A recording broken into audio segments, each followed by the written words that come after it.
Welcome back to another advanced lesson. Today, we are exploring a highly illegal and dangerous idiom used in corporate finance and criminal investigations. Criminal investigations in corporate finance. That sounds like massive corporate fraud. What is the phrase? The phrase is cooking the books.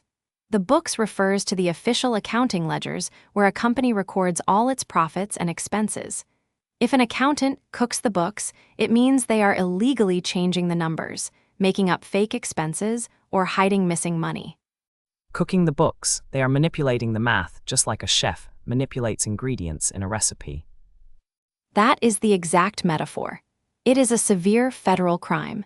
It is usually discovered when an external auditor comes to review the company's mathematics. Let me try a corporate example. The CEO bought 3 luxury yachts for himself, and the accountants cooked the books to make it look like the company was buying new office supplies.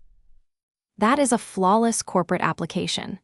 The accountants created fake financial records to hide the CEO's theft from the government and the investors.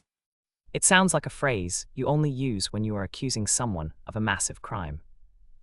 It is a devastating accusation. You might see it in a news headline.